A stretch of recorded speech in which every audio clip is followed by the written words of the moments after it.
ಆಗ್ತಾ ಇಲ್ಲ ಬಿಕಾಸ್ ಒಂದು ಮುದ್ದು ಮುಖದ ಯಾವಾಗಲೂ ನಗ್ನಾಗ್ತಾ ಇರೋಂಥ ಎಲ್ಲರನ್ನೂ ಭಾಳ ಪ್ರೀತಿಯಿಂದ ಮಾತಾಡಿಸ್ತಾ ಇದ್ದಂಥ ಯಾವುದೇ ರೀತಿಯಾದಂಥ ಒಂದು ಸೀನಿಯಾರಿಟಿ ಅಂತ ನಾವು ಏನು ಹೇಳ್ತೀವಲ್ಲ ಅದನ್ನು ಯಾವತ್ತೂ ನಮ್ಮ ಹತ್ರ ಯಾವುದೇ ಥರದಲ್ಲೂ ತೋರಿಸ್ದೇ ಇರೋವಂಥ ನಮಗಿಂತ ಚಿಕ್ಕವ್ರ ಥರನೇ ಅವ್ರು ಬಿಹೇವ್ ಮಾಡ್ತಾ ಇದ್ದಿದ್ದು ತುಂಬ ಬೇಜಾರು ಯಾಕಾಗತ್ತೆ ಅಂತಂದರೆ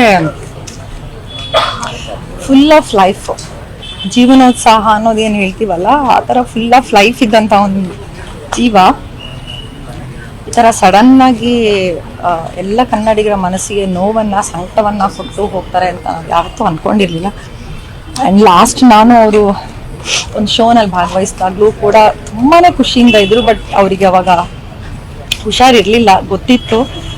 ಆದರೆ ಅದನ್ನೆಲ್ಲ ಮೀರಿ ಗೆದ್ದು ಬರುವಂಥ ಛಲ ಅವರಲ್ಲೂ ಕೂಡ ಇತ್ತು. ಆದರೆ ಬಹುಶಃ ಇನ್ನಷ್ಟು ಹೋರಾಟ ಮಾಡೋ ಶಕ್ತಿ ಅವರಲ್ಲಿ ಇರಲಿಲ್ಲ ಅಂತ ಅನ್ಸುತ್ತೆ. ಆಮೇಲೆ ಆ ನೋವನ್ನು ಕೂಡ ನೋಡೋದು ಭಾಳನೇ ಕಷ್ಟ ಅನ್ನಿಸ್ತಾ ಇತ್ತು. ಆ ನೋವಿಂದ ಮುಕ್ತಿ ಸಿಕ್ಕಿದೆ ಅಂತ ನನ್ಗನ್ಸುತ್ತೆ.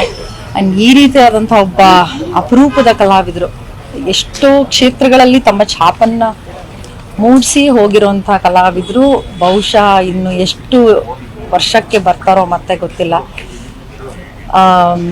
ನಾನು ಯಾವಾಗಲೂ ಅವ್ರಿಗೆ ಹೇಳ್ತಾ ಇದ್ದೆ, ನಿಮ್ಮ ಏನು ಗುಟ್ಟು ನೀವು ಈ ಥರ ನಾನು ಚಿಕ್ಕ ಹುಡುಗಿದ್ದಾಗಿಂದ ನೋಡಿದಾಗಲೂ ನೀವು ಹಿಂಗೆ ಇದ್ದೀರಲ್ಲ ಅಂತ. ಈಗಲೂ ನಮ್ಗೆ ಹಾಗೆ ಕಾಣಿಸ್ತಾ ಇದ್ದಾರೆ, ಯಾವುದೇ ಥರ ವ್ಯತ್ಯಾಸ ಇಲ್ಲ. ಅಪರ್ಣಕ್ಕ ಹಾಗೆ ಇದ್ದಾರೆ, ಯಾವಾಗಲೂ ನಮ್ಮ ಮನಸ್ಸಲ್ಲಿ ಹಾಗೆ ಇರ್ತಾರೆ. ಆ್ಯಂಡ್ ಆ್ಯಂಕರಿಂಗ್ ಅನ್ನೋ ಒಂದು ಆ ಕ್ಷೇತ್ರ ಏನಿದೆ, ಆ ಕ್ಷೇತ್ರಕ್ಕೊಂದು ಸ್ಟಾರ್ ವ್ಯಾಲ್ಯೂ ಅಂತ ಏನಾದ್ರು ತಂದುಕೊಟ್ಟಿದ್ರೆ ಅದು ಖಂಡಿತವಾಗ್ಲೂ ಅಪರ್ಣಕ್ಕನೇ. ನಾವು ಯಾವತ್ತಿಗೂ ಅವ್ರನ್ನ ನೆನೆಸ್ಕೊತಾ ಇರ್ತೀವಿ. ಅವ್ರ ಮಾತುಗಳು, ಅವರು ಆ್ಯಂಕರಿಂಗ್ ಮಾಡ್ತಾ ಇದ್ದಂಥ ರೀತಿ ಎಲ್ಲ ಈಗಲೂ ನನ್ನ ಕಿವಿನಲ್ಲಿ ಹಾಗೆ ನೆನಪಲ್ಲಿರುತ್ತೆ. ಯಾವತ್ತಿಗೂ ಅವ್ರು ನಮ್ಮ ನೆನಪಲ್ಲಿರ್ತಾರೆ.